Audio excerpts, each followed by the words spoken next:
everyone, and thank you all for joining today to commemorate Holocaust Memorial Day, when we remember those who suffered so horrifically and senselessly at the hands of Nazi persecution.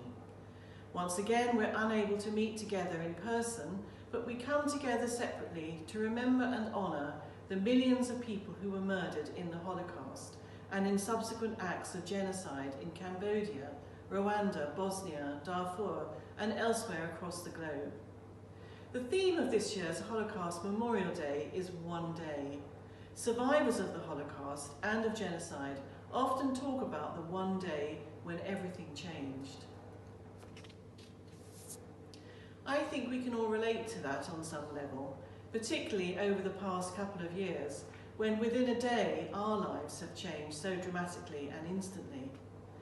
Holocaust survivor Ibi Knil said, "One day, Gret, my school friend, greeted me with an embrace. The next day she ran across the road and turned her head away so as not to acknowledge me. In one day, nothing had changed, and yet everything had changed." Of course, it isn't just about one day, which is simply a snapshot of a far greater picture. The effects of one day can be felt for weeks, months, and years to come. As Chil Rachman, survivor of Treblinka, a death camp in Poland, said, "One day seemed to last for years, and every day of their lives was a day of suffering and torment." Suffering, torment, and for what? For being Jewish? For being the wrong religion in Rwanda or the wrong political persuasion in Cambodia? To us, in the UK in 2022, this seems utterly beyond comprehension.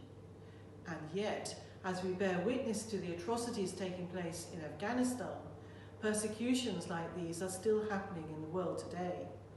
This is not an issue of years gone by, it is happening now, today. And this is why we continue to commemorate Holocaust Memorial Day every year on the 27th of January, the anniversary of the liberation of the Auschwitz-Birkenau, the largest Nazi death camp. We come together on this one day to learn from genocide for a purpose, to build a better future in the hope that one day there will be no genocide. The Holocaust threatened the fabric of civilization. Our world often feels fragile and vulnerable, and we cannot be complacent. Even in the UK, prejudice and the language of hatred exists and must be challenged by us all. We must all remain vigilant against such hatred and do all we can to eradicate this poison from our society. I will leave you now with a quote from the Holocaust survivor Edith Carter. She said, "Everybody, every human being has the obligation to contribute somehow to this world." Thank you.